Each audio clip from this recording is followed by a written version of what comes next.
just to clarify, when I say other people's stupidity, I'm certainly not talking about our Right. listeners, but those who are featured in these articles. Yes, exactly. But if you want to share your own stupidity, that's fine too. We'll Pistols, prayer, and potluck. This is Armed Lutheran Radio.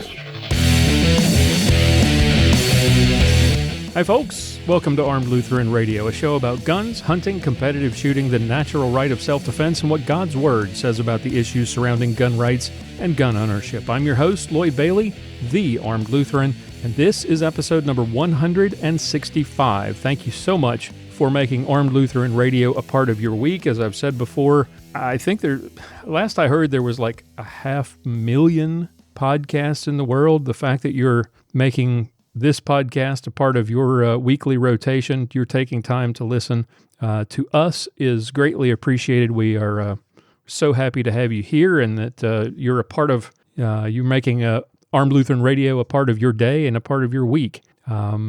Today we've got a variety show again for you. We've got another tip from Sergeant Bill, a new one in his series on specific training. We have a new pontification from Pastor Bennett that he sent me a couple of weeks ago, right before the fifth Sunday special.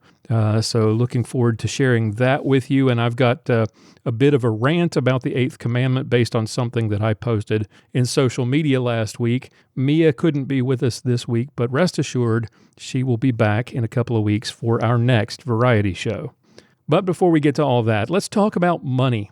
In a sermon in 1533, Martin Luther wrote, "It is said of King Midas that when he took a knife at table, it became gold. His cup, beer, wine, and whatever he touched turned to gold. But he could not consume the gold. Now he had enough gold, but what good does it do him? It cannot help a man attain life. It cannot give the grace of God or turn aside his wrath.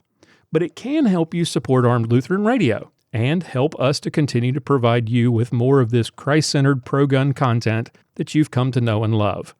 Join the Reformation Gun Club today for $1 a month, $2 a month, $5 a month. Get access to lots of exclusive content, early releases of the show, some cool Armed Lutheran swag, discounts from our partners like Gunbox Gun Safes and Cook's Holsters, and you'll get the satisfaction of knowing that you helped make Armed Lutheran Radio possible. Check it out today at armedlutheran.us/gun club.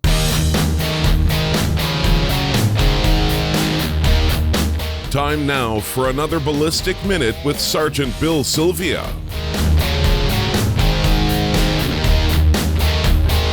Hey everybody, I'm Sergeant Bill, and this is your Ballistic Minute. Today I want to talk about accuracy. We're going to be specific about accuracy. So, do you have any issues shooting weak hand only, strong hand only? Long-range targets make you nervous? Long-range steel mini poppers make you nervous?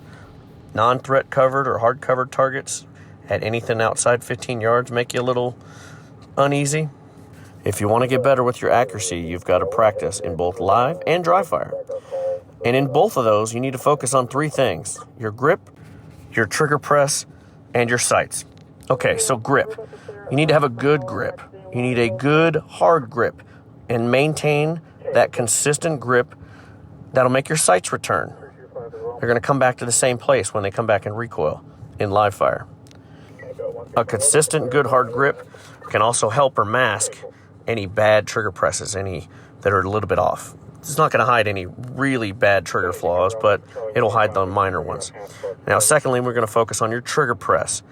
For most of your targets, you want to use a smooth press. Doesn't matter if it's a single action only gun, or a double single, or a Glock, or a Smith & Wesson M&P, or a 1911, or a CZ. It doesn't matter what it is. Most of your shots, you want to use a smooth trigger press. Sometimes on longer shots, I like to use the prep and press. So I'll prep the trigger till it's just about to break, which takes a little practice in doing that, dry fire practice, so that you know where that wall is and you can get your sights perfectly aligned, or about as perfectly aligned as you can get, because they're always moving, and then press through nice and smooth. Add that just a little bit of extra poundage to the pull to make that shot go off. Okay, The third one is sights. So you want a front sight focus, a good, solid front sight focus. And a lot of people say, focus on your front sight, focus on your front sight. But they don't ever really say what to focus on specifically. And that's what we're working on, is specific things. So when you align your sights, not only, you don't want just the dot if you're running a fiber optic sight, or even if you're running 3-dot sights. You don't want just the dot in the notch, because that leaves a lot of accuracy on the table, because there's a lot of wiggle room in there depending on your setup of your sights. You want to get it in there, but you want to align the tops of the blade on your front sight and the top of the notch on your rear sight. So that's one complete straight line across from rear notch to blade to rear notch again.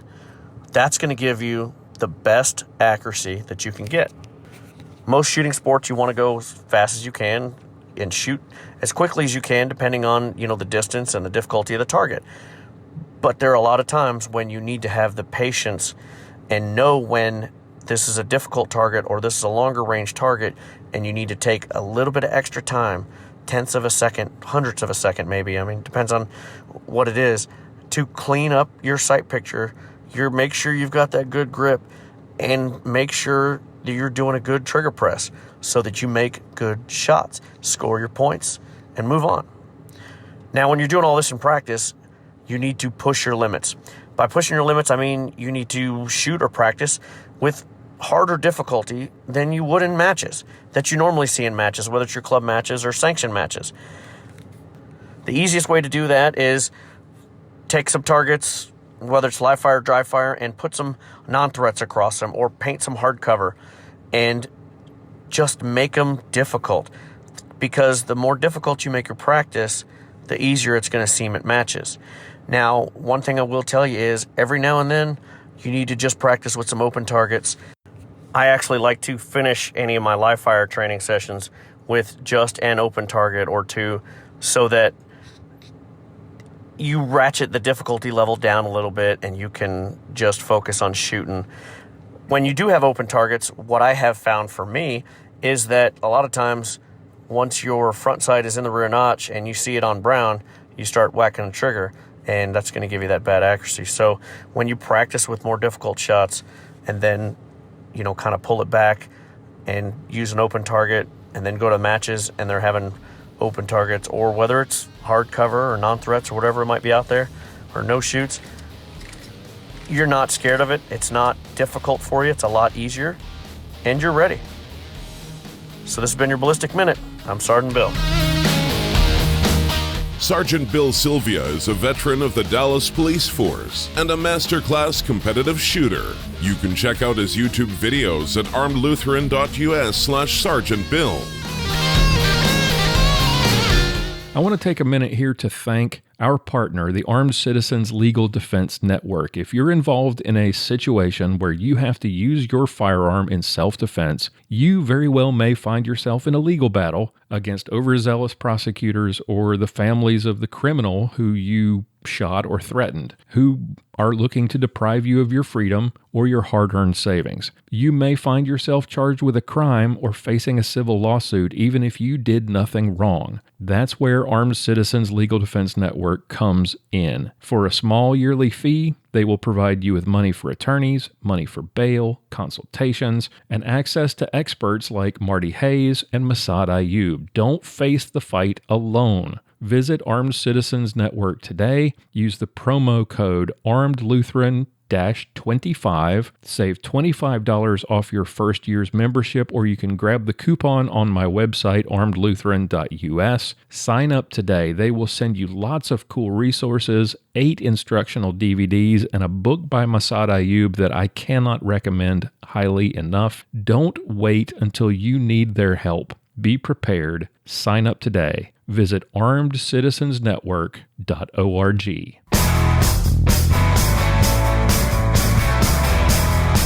It's time for Pastoral Pontifications with Pastor John Bennett. Greetings, beloved listeners, and welcome to another installment of Pastoral Pontifications. Today I'm responding to a question from Jordan, who is a Lutheran living in Yakima, Washington.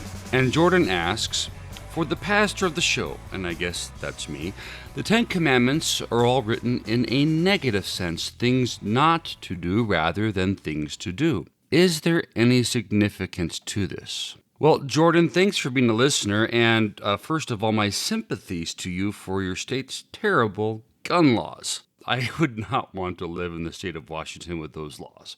But all joking aside, because of our sinful nature, we often see the law in a negative sense. While it is true that the law specifically tells us what we ought not to do, we have to first ask whether the law is good and what purpose does it serve. And this isn't applicable to just the Ten Commandments, but to the entirety of God's law. In the Scriptures, there are two kinds of law. First, we have the ceremonial law, those laws that God had given to the children of Israel, which always intersected with the worship life of Israel. As Christians, we consider Christ to be the fulfillment of the ceremonial law, because the worship of Israel was a prefiguring of Christ and his atoning sacrifice on the cross. Also, reflecting on Peter's vision recorded in Acts chapter 10, where God tells Peter that which before was considered unclean, according to the Old Testament ceremonial law, was now perfectly acceptable. And I would say that in reflecting on that, we can say that we are no longer required to keep the ceremonial law, those laws pertaining to the worship life of Israel. And thank God for that, because, well, I don't know about you, but I really like bacon. Now then we have the moral law, which is summarized in the Ten Commandments. Now, even though we think of these laws typically in a negative sense, the truth is the law is good, because the God who has given us the law is good. Whatever human concept of goodness that a person might subscribe to, it will always be flawed when contrasted to God's goodness. As Jesus said to the rich young ruler, no one is good but God. Now we can say that indeed God's law is good, and the reason that it is good is because the purpose of the law, the purpose of the Ten Commandments, is to safeguard our relationship with Him and our relationship with our neighbor. Indeed, God's law is good, and its purpose, its intended purpose, is also good, because the purpose of the Ten Commandments is to safeguard our relationship with Him and to safeguard our relationship with our neighbor. Even the very first law that God gave is a reflection of this. Back in Genesis chapter 2, God had said to Adam, "Of the tree of the knowledge of good and evil you shall not eat, for in the day that you eat of it you shall surely die." Even though Satan deceived Adam and Eve because they sinned against this law and brought sin and death into the world, thank you very much, the truth is it wasn't the law that was bad. In fact, the law that God gave, do not eat of this tree, it was very good, because God had said that if you eat of this, the consequence will be death. It was the disobedience against God's law that's led to misery both then and throughout the course of human history. So let's get back to the initial question. The Ten Commandments are all written in a negative sense, things not to do rather than things to do. Is there any significance to this? Now, the significance of those commandments written in a negative sense, to reiterate, it is all about safeguarding our relationship with God and with our neighbor.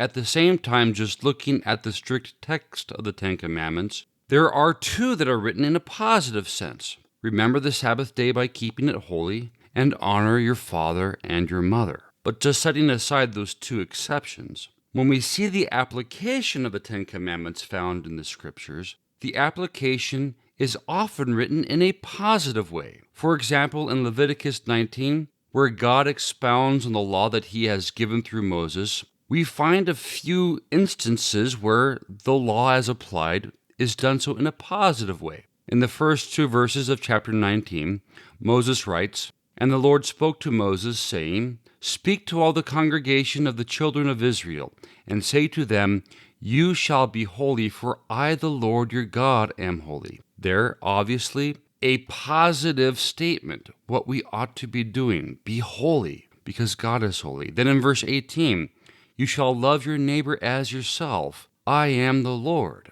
What we could also understand there is, by loving our neighbor, this is a positive statement, what we ought to be doing. We are also reflecting our love for God. But perhaps the best application of the Ten Commandments that we find is in the Gospels. In Matthew chapter 22, when the lawyer tries to test Jesus and asks him what the greatest commandment is in the law, Jesus responds, "You shall love the Lord your God with all your heart, with all your soul, and with all your mind. This is the first and great commandment. And the second is like it. You shall love your neighbor as yourself." We find in the summary of the law that Jesus provides a positive, what we are to do, rather than a negative, what we are not to do. We also see this reflected in Luther's Small Catechism, where in the meaning of each commandment, Luther includes not just what we are not to do, but also what we ought to be doing. For example, in the seventh commandment, or the eighth as the Reformed number the commandments, in explaining the commandment, "You shall not steal," Luther writes, "We should fear and love God so that we do not take our neighbor's money or possessions or get them in any dishonest way." That we could say is the negative, what we are not to be doing. But then Luther gives a positive, but help him to improve and protect his possessions and income. But then if we go back to the beginning, again we have another positive. We should fear and love God, so that everything that follows after that is a reflection of fear and love for God. And again, fear, understanding it in the biblical sense, is a holy awe at what God has done and is continuing to do for us. So I would conclude that even though many of the laws, including 10 of the commandments, tell us what we should not do, we cannot conclude that they are written in a negative sense, since we find throughout the Scriptures in the application to the commandments what we ought to do. Lastly, we look to Christ to fulfill the law for us. Jesus kept the law while suffering for our breaking of it. And in him keeping the law, it wasn't about him avoiding transgressing what the law says we ought not to do, but it was all about his works of mercy. Most significant, of course, his suffering and dying by crucifixion for us,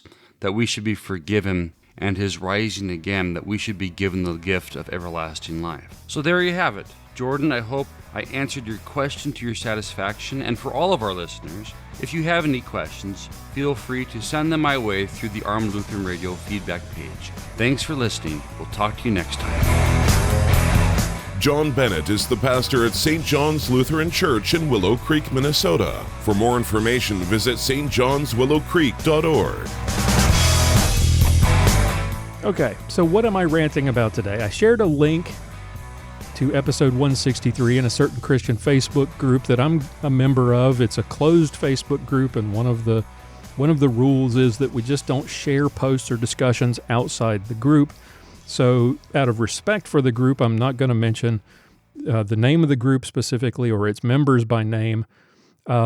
I had shared episode 163. It was our Stump the Pastor episode. And in response to my post, another member, who I'm just going to call Fred, asked the administrators to remove my post because he claimed that I was violating the Eighth Commandment.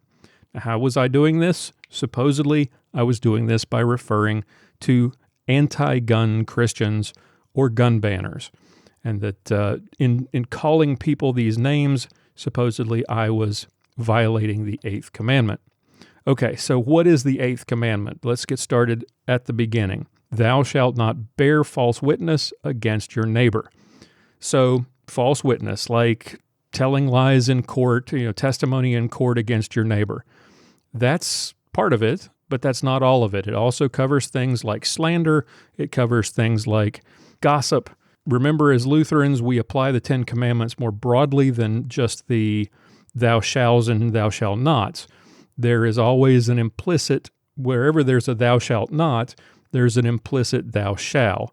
In the case of the Eighth Commandment, as Luther explains in the Small Catechism, we should fear and love God that we may not deceitfully belie, betray, slander, or defame our neighbor, but defend him, think and speak well of him, and put the best construction on everything.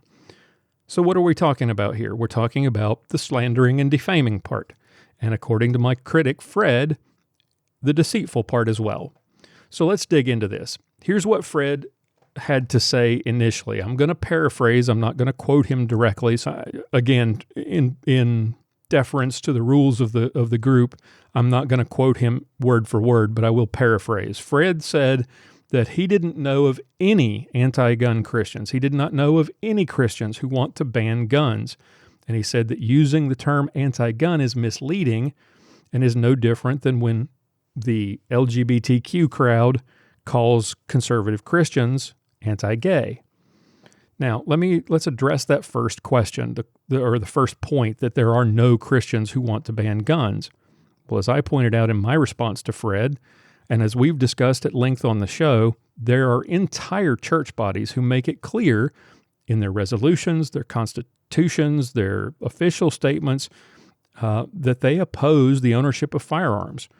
There are three that come to mind immediately: the ELCA, that is the Evangelical Lutheran Churches in America; PCUSA, that's the Presbyterian Church USA; and the United Methodist Church. Those churches and many others have written positions on gun violence, which basically all say the same thing. They ignore the issue of sin, or they gloss over it, and they focus exclusively on the tool that's used to commit the crimes. On the website for the United Methodist Church, for example, the church that I grew up in, they have a statement on what they call gun violence, quote unquote, and that statement is based on a very bad interpretation of Micah 4, 1 through 4, where the people of God, after his return, will beat their swords into plowshares. When the kingdom of God returns to earth, we won't need weapons anymore. We will take those weapons and we will beat them into tools. And people like Shane Claiborne have made ministries out of taking weapons and publicly, beating them into gardening tools. But the problem with this interpretation is that the beating of the weapons into plowshares happens after the return of the kingdom of God. It doesn't happen as a condition of it. So they've got it backwards.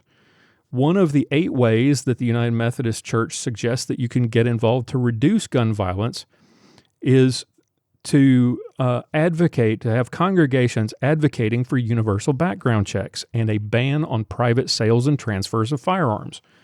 This is a call to criminalize the sale of private property without government watching over your shoulder. They advocate for a ban on large-capacity magazines, a ban which in California recently was struck down as unconstitutional. They don't define what those high-capacity magazines are, and they use the same kind of lethality argument that the court in California, the U.S. District Court for the Southern District of California, the judge in that ruling recently made it clear that the lethality argument doesn't hold any water. But this is the exact kind of argument that these churches, like the United Methodist Church, commonly make, that large-capacity magazines are somehow more lethaler than than low-capacity magazines. The Presbyterian Church USA supports the outright ban of semi-automatic assault weapons, they call them, quote unquote, and 50 caliber rifles. That is a ban on guns. They're talking about not about automatic weapons. They're talking about banning my son's Ruger 1022 and my grandpa's 50 caliber black powder rifle. The United Methodist Church, the Presbyterian Church USA, the ELCA, they all support laws banning the sale of so-called assault weapons. And then you've got pastors that we've talked about on the show, Rob Schenck, John Piper, and others, who make it clear that they oppose the idea of gun ownership, especially for self-defense, especially for Christians.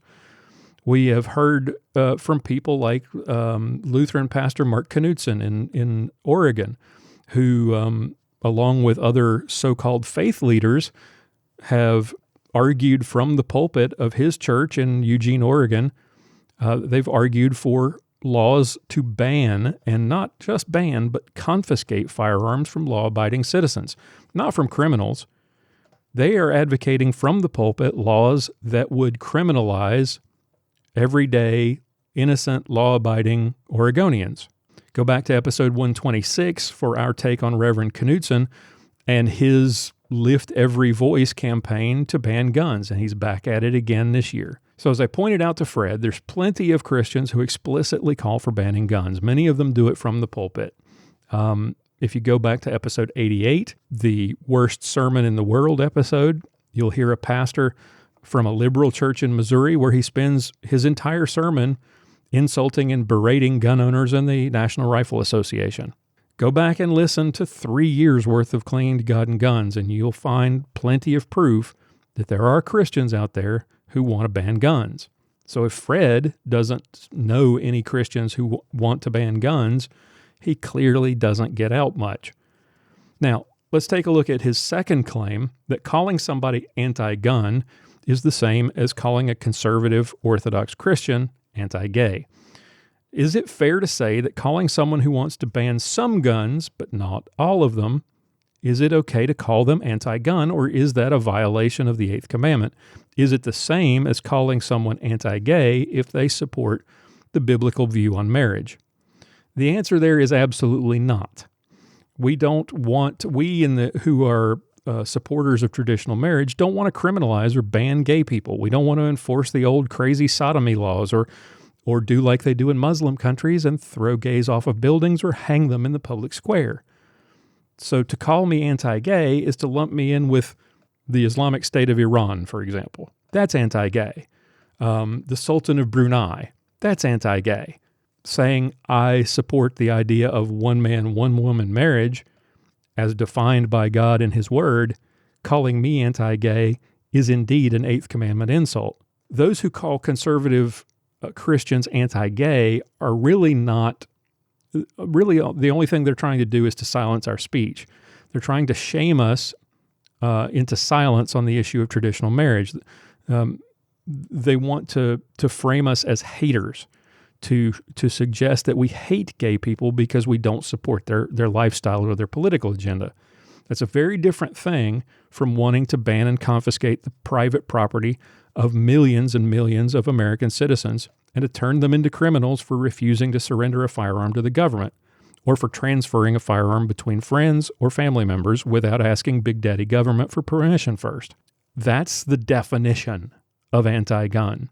You either support the Second Amendment, you either support gun rights, or you don't. It's really that simple. Now, it was really my suspicion that Fred was really only offended by my support for gun rights and not my use of the supposedly offensive adjective. And sure enough, I turned out to be right, because in response to my pointing out that there are plenty of Christians who are anti-gun, who actually do want to ban guns, his next response was to accuse me of crafting my words deceitfully and deceptively to suggest that those who want to ban some guns actually want to ban all guns, which is not what I said. So as you can see, this really didn't have anything to do with the Eighth Commandment. It was really about opposing my position on guns.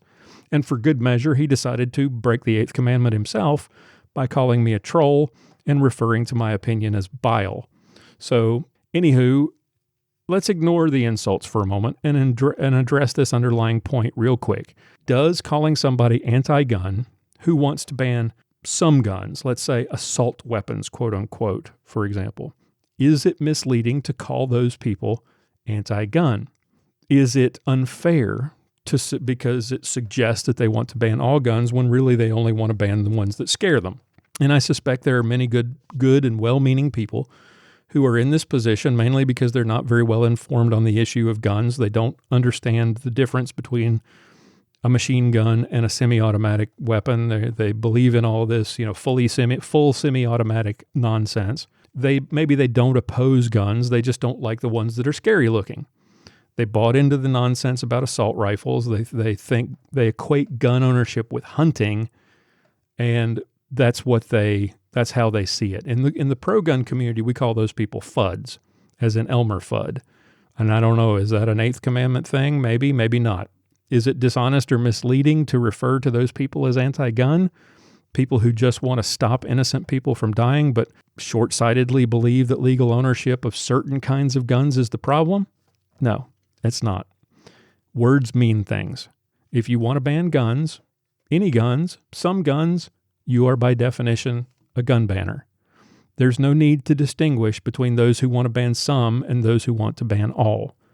When you use those terms, you're using them to describe briefly the kinds of people that we're dealing with and the ideas that they support. It's like calling Joel Osteen or Joyce Meyer or Creflo Dollar prosperity preachers or heretics. When somebody suggests they support abortion on demand, but not partial birth abortion, we're not violating the Eighth Commandment by calling them pro-abortion. We don't twist ourselves into a pretzel to find some way to label them like quasi-pro-life or sort of pro-abortion. They're either pro-abortion or they're not. You're either anti-gun or you're not. There's no need to clarify, well, he's anti-assault weapons. There's no need to get complicated. It's really simple. If you want to ban guns, any of them or all of them, you're a gun banner, you're anti-gun. It's really that simple. And the fact that people like Fred get their jimmies rustled about it, it really says more about them than it does about me or the Eighth Commandment. I'm just calling it like I see it. All right, that's going to wrap it up for this week's show. Thank you for listening. Thank you to my awesome cast for another terrific show. Next week, we got Clinging to God and Guns with Pastor John Bennett. I hope you'll join us for that. Until then, keep shooting, keep praying. We'll talk to you next time. For show notes, be sure to visit our website at www.armedlutheran.us. Check out the Facebook page, The Armed Lutheran, or join our Facebook group, Fans of Armed Lutheran Radio. If you like what you hear, please leave us a comment on our feedback page at armedlutheran.us/feedback, or a review on iTunes, and let us know what you think. Thank you for listening to Armed Lutheran Radio.